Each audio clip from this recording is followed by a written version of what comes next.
السلام علیکم ورحمۃ اللہ وبرکاتہ. Welcome to Quran pod cost.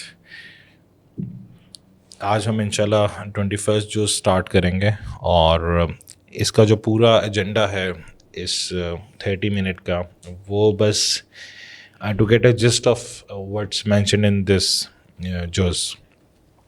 تو اس میں تین صورتیں آتی ہیں. پہلی جو سورہ اس جز میں ہے وہ سورہ عنکبوت ہے، اس کے بعد سورہ روم ہے، اور پھر سورہ سجدہ. اور جو چیزیں جس طرح اللہ سبحانہ و تعالیٰ کمانڈ کرتے ہیں کہ you have to be very gentle with people جب آپ انہیں دین کی طرف بلا رہے ہو یا لوگوں کو اسلام کی طرف انوائٹ کر رہے ہو. پھر اللہ سبحانہ و تعالیٰ کچھ سائنس بتاتے ہیں اباؤٹ ہز کریشن اور مین کائنڈ اور یونیورس. اسی طرح سورہ روم میں جو رومنز اور پرشینز ہیں ان کی جو فائٹ ہوئی اس کے بارے میں، کون غالب ہوگا اور کچھ سالوں بعد کون غالب ہوگا، جو ایک طرح سے ایک پروفیسی تھی لوگوں کے لیے. اینڈ جب یہ صورتیں نازل ہوئی، وہی نازل ہوئی، تو لوگ بہت زیادہ اسٹانشڈ ہو گئے، کیونکہ جس کے بارے میں تھا کہ جناب وہ غالب ہوں گے، وہ اس ٹائم بہت زیادہ ویک پوزیشن میں تھے. تو ان لوگوں کے لیے بڑا شاکنگ تھا کہ کس طرح ہو سکتا ہے. ہم انشاءاللہ اس کے اوپر بھی بات کریں گے. پھر ایک جو جسٹ ہے وہ لقمان کی ان کے بیٹے کو ایک ایڈوائز ہے جو بہت ہی زیادہ ویلیوبل ہے، اور اس میں ہمارے لیے بہت زیادہ لیسنز ہیں. تو شیخ، پہلی کون سی ورس ہے جو ہم ڈسکس کریں گے انشاءاللہ؟ وہ ہے انشاءاللہ سورہ عنکبوت کی جو ہے 64 آیت، جی، جس میں اللہ تعالیٰ فرماتے ہیں وَمَا هَذِهِ الْحَيَاةُ الدُّنْيَا إِلَّا لَهْوٌ وَلَعِبٌ وَإِنَّ الدَّارَ الْآخِرَةَ لَهِيَ الْحَيَوَانُ لَوْ كَانُوا يَعْلَمُونَ. جی، یعنی یہ جو زندگی ہے یہ تو صرف ایک کھیل تماشا ہے، اور جو دار آخرت ہے وہ کیا ہے؟ لَهِيَ الْحَيَوَانُ، یعنی وہ اصل زندگی ہے، حقیقی زندگی ادھر ہے.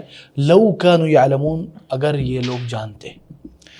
تو اس سے ہمیں یہ پتہ چلتا ہے کہ انسان کبھی کبھی دنیا داروں کو دیکھ کے بڑا متاثر ہو جاتا ہے، بڑا اس کو افیکٹ ہوتا ہے. انسان ہے آخر، اس کو لگتا ہے کہ یار دیکھیں کیا بات ہے، یہ دنیا والے کما رہے ہیں، ہاں امیزون پہ لاکھوں آ رہے ہیں، اذربائیجان جا کے کروڑوں کما رہے ہیں، ہاں پورے آلو کے ٹرک لے کے، ہاں یعنی اتنے زیادہ کاروبار ہو رہے ہیں.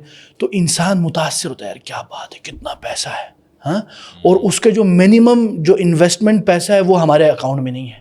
تو ہم بولتے ہیں یار وہ جو منیمم ہے وہ ہمارے پاس نہیں ہے. تو انسان کو ایک احساس سے وہ ہو جاتا ہے. لیکن انسان کو چاہیے کہ وہ یہ جان لے کہ یہ تو کھیل تماشا ہے. اس باتوں میں کہیں اللہ کا ذکر ہو، الحمدللہ. پیسہ ہو، پیسہ سے کوئی منع نہیں، الحمدللہ پیسہ ہو، الحمدللہ اس سے آپ کی زندگی آسان ہو جاتی ہے. لیکن پیسے کے ساتھ اللہ کو بھی یاد رکھنا چاہیے. لیکن اگر وہ پیسہ آپ کو آخرت سے غافل کر دے تو یہ پیسہ آپ کے لیے آزمائش ہے اور آپ کے لیے امتحان ہے. یہ انسان کو پتہ ہونا چاہیے. اور اصل ٹھکانہ آخر میں آخرت میں ہی ہمیں ملنا ہے کہ یا تو الی جنہ او الی النار. بالکل اس کی تیاری کر لیں، اس کے لیے بھاگے. جس طرح ہم دنیا کے لیے، اب میں سخت لفظ کے اندر روک دیے کہ دنیا کے لیے ہم کیسے کیسے بھاگتے. دنیا کے لیے ہم صبح شام، کچھ لوگ 18 گھنٹے کام کرتے ہیں اور کہلاتے کیا ہے؟ میں CEO ہوں یا میں سب سے بڑا. وہ لوگ سمجھتے کیا زندگی، لیکن ان کو نہیں پتا وہ 18 گھنٹے کام کرتا ہے.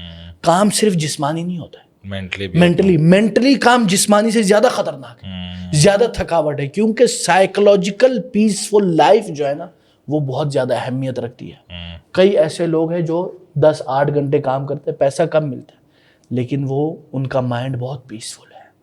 آپ ان کی شکل کو دیکھو ایسے کہ کیا نور نکل رہے ہیں، کیا ایک سکون ہے ان کی طرف سے، آپ کو پیسفل وائبز آ رہی ہوتی. ٹھیک ہے نا. تو اللہ تعالیٰ سے یہی دعا کرنی چاہیے کہ اللہ تعالیٰ اگر دنیا دے بھی تو ہاں اس میں انسان غافل نہ ہو. یہ بالکل، یعنی اس کا ہرگز یہ مطلب نہیں کہ انسان تجارت نہ کرے، لیکن اسی کو ہی حقیقی دنیا سمجھنا یہ مناسب نہیں ہے. اس کے بعد آتے ہیں جو آیت نمبر 69 جو آخری آیت ہے، یہ بھی بڑی اہم ہے بالکل سورہ عنکبوت کی. والذین جاہدوا فینا لنہدینہم سبلنا وان اللہ لمع المحسنین. اور جو لوگ ہماری راہ میں، اللہ کی راہ میں کیا کرتے ہیں؟ مجاہدہ، ہاں مفاعلہ، یعنی مشقتیں اٹھاتے ہیں. اور یہ صیغہ مبالغہ بھی ہے، یعنی بار بار. کیوں مشقتیں اٹھاتے ہیں؟ کیونکہ ان کو بار بار مسائل کا شکار ہوتا ہے. کبھی کہیں پیسہ کم ہے، لیکن وہ چاہتا ہے میں دین کا بھی کام کروں. اس کے گھر میں خرچہ اتنا اس طرح نہیں آ رہا جس طرح اس کی سوچ تھی، یا اس سے پہلے اس کا لائف سٹائل بڑا ہائی اور لیگژری تھا، لیکن جب وہ دین کی طرف آئے. یعنی کل مجھے ایک بھائی اپنا قصہ سنا رہے تھے کہ شیخ جب میں دبئی میں کما رہا تھا میری 5 لاکھ تنخواہ تھی ایک مہینے کی. ٹھیک ہے. آج سے 15 سال پہلے کی بات ہے. یہ جاب اس کو وہ پڑھ کے آیا تھا باہر UK شوکے سے. بولتا پھر اس کے بعد میں ایک اسکول میں ادھر پاکستان میں 5 سال کے بعد میں نے دین کے لیے چھوڑ دیا وہ دبئی کی زندگی. ہاں میں بعد میں پاکستان آیا 5 سال کے بعد. شیخ 25,000 میں مجھے جاب ملی. سوچیں دیکھا نا. تو دین کے لیے آپ جب اس وقت بولتے کہ میرے دل میں ایک خواہش، ایک انسان ہے نا شیطان ہوتا ہے، بولتا ہے یار سیف اللہ، یار فرید بھائی، ہاں یار میں تو فائیور پہ اتنا کما رہا تھا، اب میں ادھر یوتھ میٹر آ گیا. اب ہاں یا سیف اللہ تم سعودیہ میں یار اتنا کما سکتے تھے، 6 سے 7 لاکھ روپے کما سکتے، اب ادھر آ کے تم کتنا کما رہے ہو. واللہ شیطان آتا ہے. شیطان بولتا ہے دیکھو سیف اللہ یہ کیا کر دیا تم نے، یہ تو خسارے کا سودا ہے. نہیں، آپ نے اپنے نفس کو کہنا یہ جہاد ہے. ادھر اصل پتہ چلتا ہے. اللہ قبول کرے. باقی اللہ یہ صرف اس لیے تاکہ لوگوں کو پتہ چلے کہ دیکھیں دین کے کام میں، یا آپ نے اپنے آپ کو اگر جنت کا وہ بنانا ہے یعنی رہائشی، تو اس کے لیے آپ کو پے کرنا پڑے گا. اور جنت میں جانے کا مہر کیا ہے کہ دنیا سے مع السلامہ کرے. ٹھیک ہے نا. تو اس لیے اللہ تعالی ہمیں یعنی اس مجاہدے کا کما حقہ یعنی ادا کرنے کا توفیق دے، کیونکہ بہت مشکل ہوتا ہے انسان کو خاص کر اپنے نفس سے جہاد کرنا. واللہ بہت مشکل ہوتا ہے. اسی لیے بعض ابن القیم رحمہ اللہ فرماتے ہیں کہ جو جسمانی جہاد ہے اپنے جان کو اللہ کے لیے قربان کرنا، اس سے زیادہ جہاد النفس زیادہ وہ ہے، کیونکہ اندر World War 3 چل رہی ہوتی ہے. یار سیف اللہ بھائی میرے ارد گرد DHA والے تو آسمانوں پہ جا رہے ہیں، ڈالروں میں کما رہے ہیں، ہاں، اور میں بیچارہ ادھر روپیوں میں کما رہا ہوں. ہاں واللہ میں آپ کو بتا رہا ہوں یہ اس طرح آتے ہیں انسان کے اندر. لیکن انسان کو چاہیے کہ نہیں انشاءاللہ الحمدللہ میں اللہ کے ساتھ ہوں، اللہ میرے ساتھ ہے، اللہ مجھے ضائع نہیں کرے گا. بہت سے لوگ ہیں ان کی زندگی صبح شام پیسوں کی طرف جاتی اور لگتا ہے کہ بس اصل زندگی ہے یہ. کیوں؟ بڑا خوشبو ایسا لگایا کہ پورا آپ کا ماشاء اللہ، گاڑی ایسی کہ کیا بات ہے، کپڑے ایسے کہ بندہ مڑ مڑ کے دیکھے، جوتے کیا سٹائل، کیا برانڈز، ہاں، اور صبح شام وہ بڑے بڑے ہوٹلوں میں کھا رہے اور چڑھا رہے، اور ہم او یار ہم تو ادھر وہ لیمونیڈ اور سکنجی پی رہے ہیں. تو ایسا نہیں ہونا چاہیے. بس اللہ انشاءاللہ دے گا. جنت اصل چیز ہے انشاءاللہ. بارک اللہ فیک. اچھا شیخ آپ نے کچھ نہیں ارشاد فرمایا اس بارے میں؟ اس میں یہی ہے کہ اللہ سبحانہ وتعالیٰ پرومس کرتے ہیں کہ جو بھی ہمارے راستے میں اسٹرائیو کرے گا، اسٹرگل کرے گا، تو اللہ سبحانہ وتعالیٰ محسنین کے ساتھ ہے. ہاں تو ہمارا تو چلیں ہم ایک سینٹر چلا رہے ہیں الحمدللہ. دیکھیں اللہ اگر آپ کے ساتھ ہے نا، خدا کی قسم اور کچھ نہیں چاہیے. واللہ آپ اگر زندگی میں کچھ بھی نہ پائیں، اللہ کو پالے کافی ہے. لیکن اگر اللہ آپ کے ساتھ نہیں پھر تو آپ نے کچھ بھی نہیں پایا. اتنی زندگی کی تگ و دو کرنے کے بعد زبان سے ایک بار اللہ کا ذکر نہ ہو، اس زندگی کا کیا فائدہ؟ ٹھیک ہے نا. تو ہم تو فقیر لوگ ہیں، اللہ کے دربار میں ہم لوگ فقیر ہیں. ہم لوگوں کو اپنے ناگوں کو رگڑنا چاہیے اللہ کے سامنے کہ اللہ تو غنی ہے، ہم تو کچھ بھی نہیں ہیں. جتنا بھی اگر آپ کے پاس کروڑ پتی بھی ہو نا پھر بھی ہم فقیر ہیں. واللہ شیخ ایک تو میں جو بات کہنا چاہ رہا ہوں نا وہ یہ کہنا چاہ رہا ہوں کہ ہم ایک میٹروپولیٹن سٹی میں ہیں، لاہور میں بیسڈ ہیں، اور میں نے اکثر یہ دیکھا ہے کہ وہ لوگ جو چھوٹے شہروں میں ہیں، جس طرح ساہیوال ہو گیا یا ملتان ہو گیا، ملتان تو چلے ایک بڑا ہے لیکن گاؤں میں کہیں بھی کسی گاؤں میں، اور وہ اپنے آپ کو بہت زیادہ ایک محسوس کرتے ہیں کہ یار ہماری کیسے اس طرح کی کمیونٹی بنے گی. ان کے لیے بھی بہت زبردست میسیج ہے کہ آپ بس کام سٹارٹ کر دیں انشاءاللہ. وہ ایک بھائی نے ایک قصہ سنا، اگر آپ کی بات ختم ہوگی. ہاں ایک بھائی نے ایک قصہ سنا تھا، سنائیں. وہ جو گھوڑا بھاگنے والا جو سنائیں آپ سنائیں. اچھا ہے آپ سنائیں. وہ یہ ہے کہ ایک بڑا بزنس مین تھا، اس نے آ کے گزرا تو جو باڈی گارڈ ہے اس نے دروازہ کھولا. اس بولے تم کب تک اس طرح رہو گے؟ تو اس نے بولا میرے پاس تو پیسے نہیں ہیں، میں تو غریب بندہ ہوں. اس بولے نہیں تم آؤ میرے ساتھ، آ جاؤ میں تمہیں دکھاتا ہوں. وہ اس کو لے گئے کدھر؟ وہ جو ہارس ریسنگ جدھر ہاں پولو ادھر لے گئے بولے دیکھو غور سے دیکھو, بولتے دیکھتے رہتے, بولتے وہ دیکھو وہ گھوڑا جو بھاگ رہا ہے فرسٹ آ گیا, بولتے دیکھو وہ فرسٹ آیا. تو پتہ ہے کتنا کمایا اس نے؟ لاکھوں کمایا. کیسے کمائے؟ اس کے مالک نے اس پہ لاکھوں لگایا. ہاں کیوں لگائے؟ کیونکہ وہ بھاگنے والا دوڑا ہے, گھوڑا ہے, چاہے اس کے پاس کچھ بھی نہیں ہے, فقیر ہے, غریب ہے, لیکن تو اس نے بولا تم یہ بھاگنے والا گھوڑا بنو, لوگ تمہارے اوپر لاکھوں لگائیں گے. تو یہ ہے اصل میں ہارڈ ورکنگ. بالکل. اور کیا ہارڈ ورکنگ کے ساتھ آپ کے پاس ایک ویژن اور ایک مداومت ہونی چاہیے. یعنی ایک چیز پہ کرتے رہیں, اس کو کرتے رہیں, انشاءاللہ اللہ کامیابی دیتا ہے. بالکل. دنیا داروں نے کتنی کامیابی کما لی ہے. ہاں 3 4 5 سال میں کہاں سے کہاں پہنچ جاتے ہیں لوگ. ہاں ایک بندہ جو مڈل کلاس کا ہے یا لوور مڈل کلاس کا ہے, وہ 6 7 سال میں ابھی کروڑوں کما رہے ہیں. بالکل. کیوں؟ محنت کی. ایک اس نے بولا کہ بس میں نے فوکس, میں نے بس پیسہ ہی کمانا, بس مل جاتا ہے. پیسہ کیا چیز ہے. بالکل بالکل شیخ. چلیں آگے چلتے ہیں. نئی سورہ سٹارٹ ہوئی ہے, سورہ روم. اس کے بارے میں بتائیں کہ یہ کس طرح سے ایک پروفیسی تھی اور کس طرح اس نے لوگوں کو میز کیا, اور اس زمانے میں کیا کون سی سپر پاورز تھیں اور آپس میں لڑ رہی تھیں, مسلمان کس سپر پاور کے قریب تھے. دیکھیں اس صورت میں نا یعنی اللہ تعالیٰ نے ہمیں اس میں ایک تو یعنی جو پہلا پیراگراف ہے تقریباً اس میں رومیوں اور مسلمانوں کی جو بشارت کی جو فتح ہے, ٹھیک ہے, یعنی رومیوں اور مسلمانوں کی فتح کی بشارت. پھر اس کے بعد بشارت اور اس کے دلائل جو ہے, اور اسی طرح توحید کے بارے میں باتیں اور مشرکین کو چیلنج, ٹھیک ہے. اور اس میں یہ آتا ہے کہ جیسے ہجرت حبشہ جو ہے تقریباً رجب 5 ہجری میں, جب یہ اس سے پہلے کی بات ہے, ہجرت سے پہلے جب یہ لوگ حبشہ کی طرف گئے تھے تو اس وقت یہ نازل ہوئی صورت. ٹھیک ہے. یعنی ہجرت مدینہ سے بھی پہلے کی بات ہے یہ, ٹھیک ہے نا. اور اس صورت میں یہ پیش گوئی کی گئی تھی کہ ایرانیوں کی بڑھتی ہوئی فتوحات رک جائیں گی, ٹھیک ہے نا, اور ایرانیوں پر رومی غالب آ جائیں گے, اور اسی سال مسلمان بھی فتح ہم حاصل کر لیں گے. تو یہ تو بڑی عجیب بات تھی اس وقت. تو they are the superpower, یعنی ایک انداز میں Persian empire and Rome they were the super empire, ٹھیک ہے نا. اب یہ دونوں, اور جو ان دونوں سپر پاور میں بھی ایک کمزور ہے ایک تھوڑا زیادہ, مثلا آج ہم کہہ لیں سپر چائنا اور امریکہ, ٹھیک ہے, 2 سپر پاور, لیکن ایک تھوڑا کم ہے ایک تھوڑا زیادہ ہے. تو اسی طرح جو تھوڑا کم والا ہے وہ دوسرے پر غالب آ جائے گا. تو یہ بھی بڑی حیرانگی. پھر وہ جو غالب آئے گا اس کے اوپر مسلمانوں نے غالب آ جانا ہے. یہ بھی کتنی یعنی انسان اگر سوچے نا تو وہ تو بڑی حیرانی والی بات تھی. اور کفار نے بھی حیرانگی کا اظہار کیا, لیکن اللہ تعالیٰ نے جیسے کہ یہ تقریباً 8-9 سال کے بعد اس پیشن گوئی کی 8-9 سال کے بعد رومیوں نے, یعنی جو مسلمانوں نے پھر جا کے رومیوں سے فتح حاصل کی, اور رومیوں نے پرشین امپائر پہ حاصل کرنے کے بعد ہم لوگوں نے جا کے رومیوں کو حلال کر دیا. تو اس سے پتہ چلتا ہے کہ جو یہ بھی دلائل القرآن میں سے ہے, that this is word of Allah. انسان کو کیسے پتہ چل سکتا ہے کہ یار آج سے 8-9 سال کے بعد یہ ہوگا؟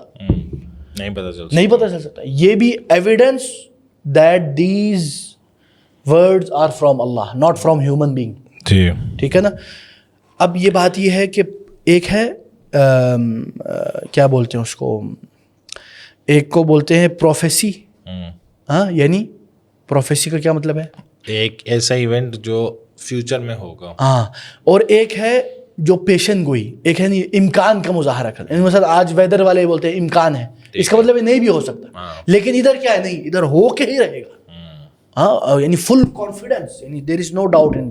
تو دیکھیں الحمدللہ, اور یہ ہوا جیسے کہ قرآن میں بھی بتایا, اور باقی آپ اگر تاریخ میں بھی دیکھیں تو اس سے ہمیں یہ پتہ چلتا ہے. باقی یہ ہے کہ اس کے بعد اگر آپ دیکھیں اس میں قرآن, اس کے بعد پھر حضرت لقمان کی بھی نصیحتیں ہیں, وہ بھی دیکھ لیتے ہیں. جی شیخ ضرور. اور اسی طرح یعنی اس میں اور بھی آیات ہیں سورہ روم میں بڑی تدبر کی چیزیں ہیں. مثلا اللہ تعالیٰ فرماتے ہیں اولم یسیروا فی الارض فینظروا کیف کان عاقبۃ الذین من قبلهم كانوا اشد منهم قوة واثاروا الارض وعمروها اکثر مما عمروها وجاءتهم رسلهم بالبینات فما كان اللہ لیظلمهم ولكن كانوا انفسهم یظلمون. یہ سورہ روم کی آیت نمبر 9 ہے کہ کیا تم زمین میں چل کے نہیں دیکھ رہے کہ ان لوگوں کا کیا حشر نشر ہو گیا ہے جو تم سے پہلے تھے, جو تم سے پہلے. انہوں نے زمین کو بڑی اچھی طریقے سے بنایا ہوا تھا اور بڑے پاورفل تھے, لیکن آج وہ نیست و نابود ہو گئے. آج سے اگر آپ سوچیں برٹش امپائر آدھی دنیا پہ حکومت کرتی تھی بالکل, اور اس پہ بڑا فخر کرتے تھے. آج کہاں ہے وہ؟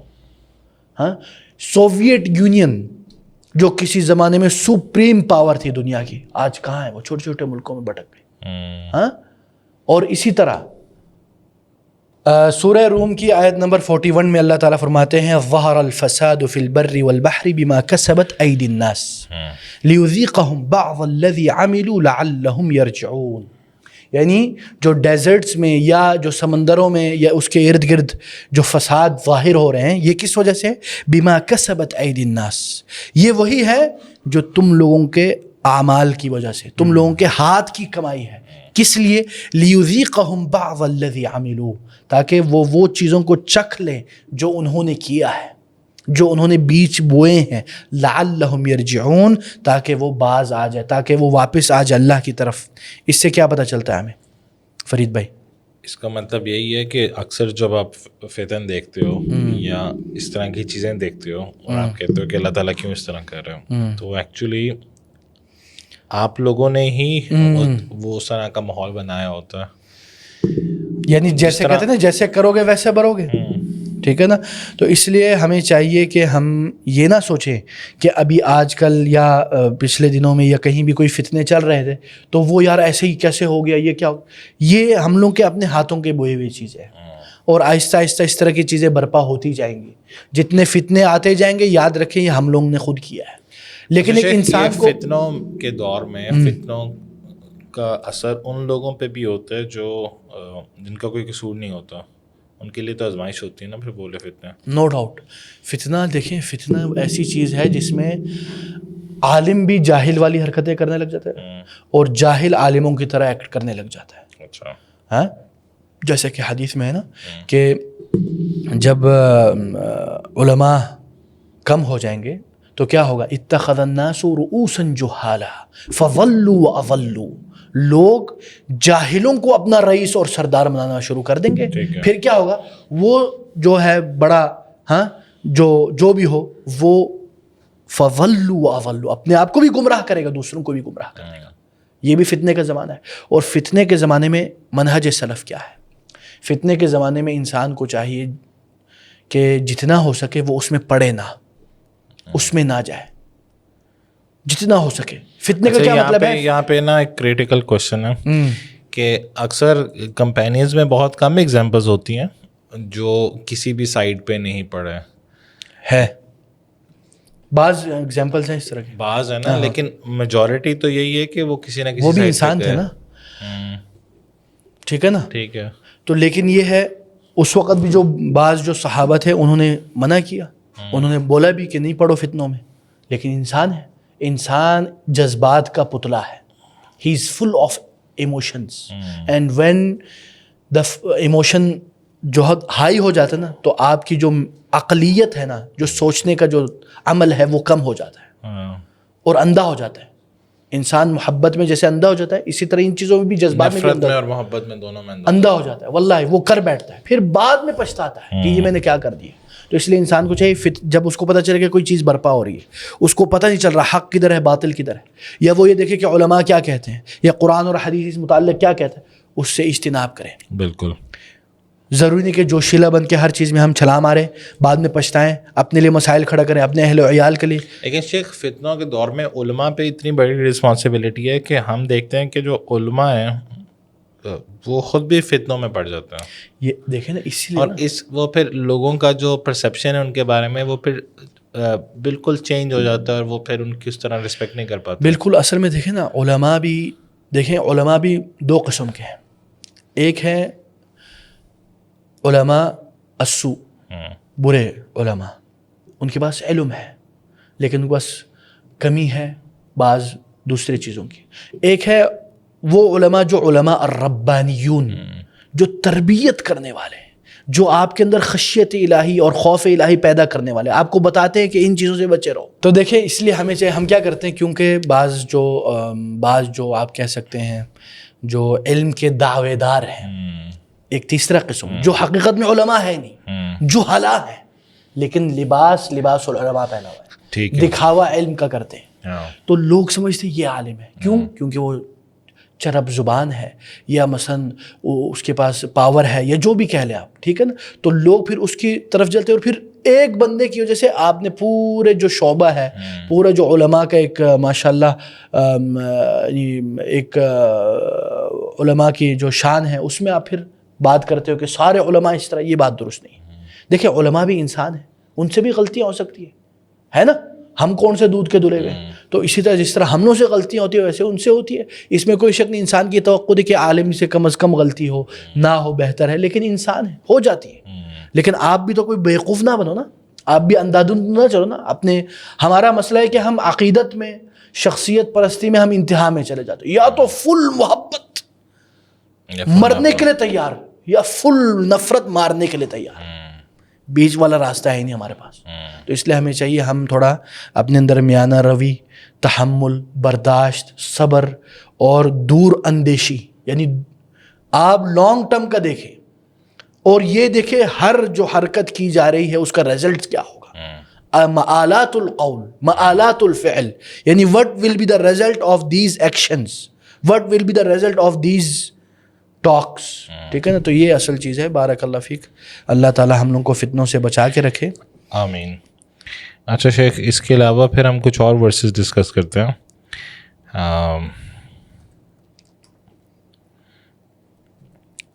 اگر ہم آگے آ جائیں تو سورہ جو روم ہے اس کی ورس نمبر 16 ہے، اور وہ ہے لقمان کی ایڈوائس. تو وہاں سے انشاءاللہ ڈسکس کرتے ہیں. پہلے جو بتائیں کہ جو لقمان ہیں ان کی اپنا اسٹیٹس کیا، وہ ایک ولی اللہ تھے، یا ان کے بارے میں کچھ آتا ہے کہ وہ پروفٹ تھے، یا اس کے بارے میں اختلاف ہے؟ یہ سورہ لقمان کی جو آیت نمبر 16 ہے، اس میں آنے سے پہلے جو آپ نے سوال کیا کہ حضرت لقمان کون تھے، دیکھیں اس میں بعض علماء میں اختلاف ہے، لیکن ابن کثیر اور باقی جو مفسرین ہیں وہ کہتے ہیں کہ وہ ایک حکیم تھا، ایک حکمت والا، وزڈم والا. بعض روایات میں ہے، جو محل نظر روایات ہے، کہ وہ حضرت داؤد علیہ السلام کے زمانے میں موجود شخص تھا. یہی ہے زیادہ تر، یعنی ایک حکیم، حکمت والا، یعنی جس کے پاس وزڈم کی باتیں ہیں، اور انہی کا ذکر قرآن میں بھی ہے، بعض احادیث میں بھی ہے. یہ ہے سمپلی. لیکن اس کے بعد آتے ہیں کہ ان کی کیا یعنی حکمت والی باتیں تھیں. اس میں سے جیسے کہ یہ آیت ہے کہ یا بنیہ انہا ان تک مثقال حبۃ من خردل فتکن فی صخرۃ او فی السماوات او فی الارض یأتی بها اللہ ان اللہ لطیف خبیر. یعنی اگر کوئی چیز، اے میرے پیارے بیٹے، اگر کوئی چیز رائے کے برابر بھی ہو، ٹھیک ہے نا، رائے کے دانے کے برابر بھی ہو، ہاں، اور فتکن فی صخرہ او فی السماوات او فی الارض یأتی بها اللہ، کتنی چھوٹی بھی یہ چیز کیوں نہ ہو، وہ آسمان میں ہو یا پہاڑ کے اندر ہو یا پتھر کے اندر ہو، زمین کے اندر ہو، اللہ تعالیٰ اس کو لے آئے گا. ان اللہ لطیف خبیر. اللہ تعالیٰ کیا ہے؟ بڑا باریک بین ہے. He know the details. He know the between the lines. ٹھیک ہے نا. He have the picture and we have what? Pixel. ٹھیک ہے نا. اور اللہ تعالیٰ کیا ہے؟ خبیر بھی ہے، ہر چیز کے بارے میں جاننے والے ہیں. تو اس سے ہمیں پتہ چلتا ہے، اس آیت سے یہ بتایا جا رہا ہے کہ کوئی بھی چیز، چاہے وہ گناہ ہو یا نیکی ہو، اس کو حقیر مت سمجھے. ٹھیک ہے. کوئی بھی، یعنی جیسے کہ حدیث میں نا، اتقوا اللہ ولو بشق تمرہ، یعنی اللہ سے ڈرو چاہے آپ کھجور کے آدھے ٹکڑے کے لیے بھی، ہو سکتا ہے یہ جو کھجور کا آدھا ٹکڑا جو ہے نا، یہ آپ کو جنت میں لے جائے. اسی طرح وہ جو عورت تھی، باغیانہ عورت، ہاں، اس عورت نے کیا کیا؟ کتے کو پلایا پانی. صرف وہ عمل اللہ کو پسند آ گیا، اللہ نے اس وجہ سے اس کو جنت میں بھیج دیا. اللہ اکبر. دیکھیں نا. اور اسی طرح ایک عورت نے کیا کیا؟ بلی کو منع کر دیا، اور اس بلی کی وجہ سے وہ جہنم میں چلا گیا. کیوں؟ کیونکہ وہ جو عمل جو ہے اس کو ہم نے چھوٹا سمجھ لیا، لیکن وہ عند اللہ عظیم. جب آپ گناہ کرنے لگے تو یہ نہ سوچیے گا کہ گناہ چھوٹا ہے، آپ یہ سوچیے کہ اس عظیم ذات کی میں نافرمانی کر رہا ہوں. ہاں، اور جب آپ نیکی کرنے لگے تو آپ کبھی بھی کسی بھی نیکی کو چھوٹا مت سمجھیے گا. ہو سکتا ہے وہی ایک نیکی آپ کی ساری نیکیوں پر باری پڑ جائے. جیسے ہے نا حدیث البطاقہ. حدیث البطاقہ کیا ہے؟ یعنی دس از حدیث آف رجسٹرز. کیا ہوا؟ ایک بندے نے 99 رجسٹر ہیں اس کے، 99 رجسٹر سارے گناہوں سے بھرے ہوئے قیامت کے دن، اور ایک آتا ہے لا الہ الا اللہ، وہ ان 99 رجسٹر پر بھاری پڑ جاتا ہے اور وہ اس وجہ سے جنت میں چلے جاتا ہے. اللہ اکبر. دیکھیں نا، کیوں؟ وہ ایک عمل اخلاص سے، اتباع رسول سے اور للہیت اور فقیرانہ انداز میں آپ نے کیا کہ اللہ کو وہ پسند آ گئی، اور باقی سب کو اللہ نے نظر انداز اور معاف کر دیا. تو اس لیے کبھی بھی کسی بھی عمل کو، اسی لیے آپ دیکھیں بہت سے ایسے اذکار ہیں جو آپ کہیں تو حدیث میں آتا ہے کہ اگر سمندر کے جھاگ کے برابر بھی آپ کے گناہ اللہ معاف کر دے گا. دیکھیں نا، اسی طرح بہت سے ایسے اذکار ہیں جیسے کہ بخاری کی حدیث ہے کہ کلمتان خفیفتان علی اللسان، دو ایسے کلمات ہیں جو زبان پر بڑے آسان ہیں، ثقیلتان فی المیزان، میزان میں بڑی باری ہے، حبیبتان الی الرحمن، اللہ تعالیٰ کو وہ بہت پسند ہے. کیا ہے وہ؟ سبحان اللہ و بحمدہ، سبحان اللہ العظیم. ایک سیکنڈ نہیں لگتا اس ذکر کو، لیکن ہم کتنی بار پڑھتے ہیں؟ پڑھتے نہیں. حالانکہ کتنا آسان ہے، آرام سے بیٹھ کے سبحان اللہ و بحمدہ، سبحان اللہ العظیم، سبحان اللہ. اللہ کتنی خوبصورت اذکار ہے، لیکن ہم پڑھتے نہیں. لیکن سلف صالح کیا کرتے تھے؟ فجر سے اشراق تک وہ یہی اذکار، مختلف اذکار پڑھ پڑھ کے انسان حیران ہو جاتا. ابن تیمیہ رحمہ اللہ کے بارے میں، شیخ الاسلام ابن تیمیہ کے بارے میں ابن القیم رحمہ اللہ کہتے ہیں، ان کے شاگرد مجید، کہ میں دیکھتا تھا شیخ الاسلام صبح سے تقریباً آپ کہہ لیں کہ وہ 8-9 بجے تک بیٹھے رہتے تھے اپنی جگہ پہ. ان کو جب بولا جائے تو بولتے کہ یہ میری غذا ہے، میری غذا ہے، میرا ناشتہ ہے. اگر میں یہ نہیں کروں میں پورا دن بیچار اور لاچار اور بے بسی اور بے قراری میں رہتا ہوں.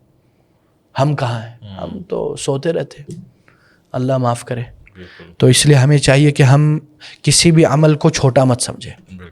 اور یہی چیز چھوٹا سمجھنا ہی یہی ہمیں مروا دیتی ہے. کوئی بھی عمل دنیاوی لحاظ میں بھی دیکھ لیں آپ، دنیاوی لحاظ میں جو بڑے بڑے جو، اگر آپ دیکھیں نا بڑے بڑے جو لوگ ہوتے ہیں وہ ایک ایک سیکنڈ کو دیکھتے ہیں اور ایک ایک ڈیٹیل کو.